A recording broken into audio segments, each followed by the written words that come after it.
Hi hello வணக்கம், welcome back to another cooking video. இந்த வீடியோவில் நாங்கள் என்ன பார்க்க போகிறோம்னு பார்த்தீங்கன்னா, ஸ்ரீலங்கன் ஸ்டைலில் இப்படி பருப்பு கறி வைக்கிறேன்னு தான் பார்க்க போகிறோம்.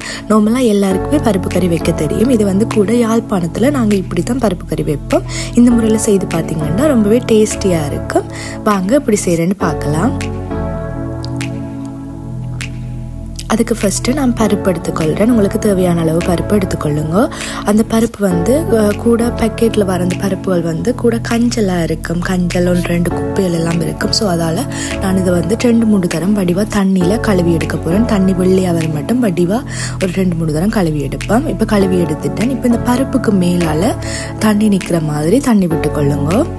அதோட நான் இப்போ வெட்டி வச்சுக்கிற உள்ளியை போட்டுக்கொள்கிறேன். அதோட உரைப்புக்கு ஏற்ற மாதிரி பச்சை மிளகாய் போட்டுக்கொள்கிறேன். அதோட வெட்டி வச்சுக்கிற வெங்காயத்தையும் போட்டுக்கொள்கிறேன். அதோட கொஞ்சமாக மஞ்சள் தூள் போட்டுக்கொள்கிறேன். போட்டு நல்லா வடிவாக இருக்கா மிக்ஸ் பண்ணி போட்டு இப்போ நாங்கள் அடுப்பில் வச்சு அவிய விட போகிறோம். அடுப்பை நல்லா குறைச்சி விட்டிங்கன்னா நல்லா அவிஞ்சு வந்துடும்.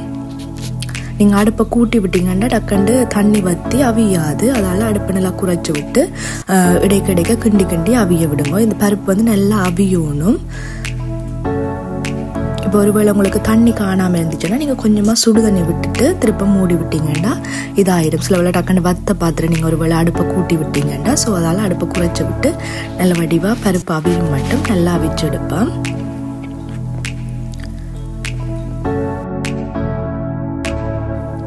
இப்போ பார்த்தீங்கன்னா பருப்பு நல்லாவே அவிஞ்சு வந்துட்டுது. இந்த டைமில் நான் வந்து மிளகையும் சீரகத்தையும் உள்ளியையும் குத்தி பேஸ்ட் ஆக்கி இந்த பருப்பு கறிக்குள்ளே போட போகிறேன். அதால் முதல் மிளகையும் சின்ன சீரகத்தையும் போட்டு நல்லா இடித்து நல்ல ஒரு பவுடர் ஆக்க போகிறேன். சில பேர் வந்து அந்த பவுடராகவே ஆல்ரெடி செய்து வச்சுருப்பாங்க, அதை தூக்கி போடுவாங்க பருப்பு கறிக்கு. அது வந்து கூட வாசனையாக இருக்காது. நாங்கள் உடனே செய்து போடல பருப்பு கறி கொஞ்சம் வாசமாக இருக்கும். இப்போ நான் எடுத்து வச்சுக்கிற உள்ளியையும் போட்டுக்கொள்கிறேன். போட்டு நல்ல வடிவாக இருக்கா இடிச்சு எடுப்பேன்.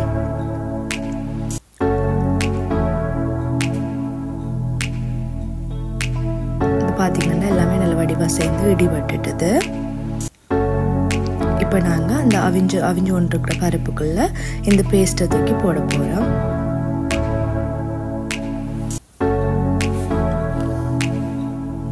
அதோட கொஞ்சமாக பருப்புக்கு தேவையான அளவு உப்பையும் போட்டுக்கொள்கிறேன். போட்டு நல்ல வடிவாக இருக்கா மிக்ஸ் பண்ணி விட்டுக்கொள்கிறேன்.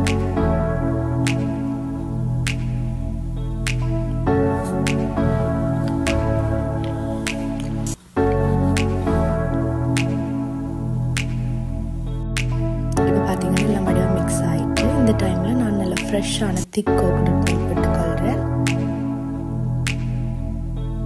விட்டு நல்ல வடிவாக இருக்க மிக்ஸ் பண்ணிட்டு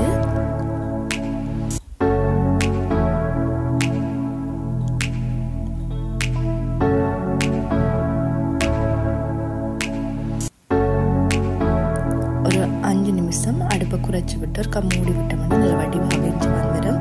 இப்படியும் நாங்கள் சாப்பிட்டு கொள்ளலாம். பருப்பு கறி டேஸ்ட்டாக இருக்கும்.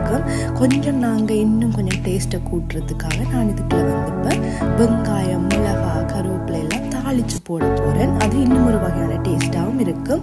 இப்போ பாருங்கள், இப்போ சட்டி ஒன்று எடுத்து நாங்கள் வேறு சட்டி எடுத்து கொஞ்சமாக எண்ணெய் விட்டுட்டு அதுக்குள்ளே கொஞ்சமாக கடுகு, அதோட கொஞ்சமாக பெருஞ்சீரகம்,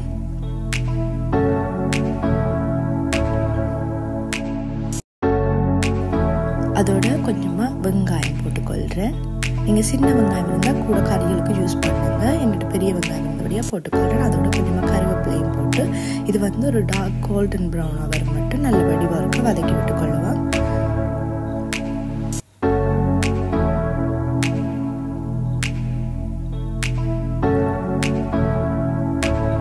இப்போ பார்த்தீங்கன்னா லைட்டாக கலர் மாறிக்கொண்டு வருது.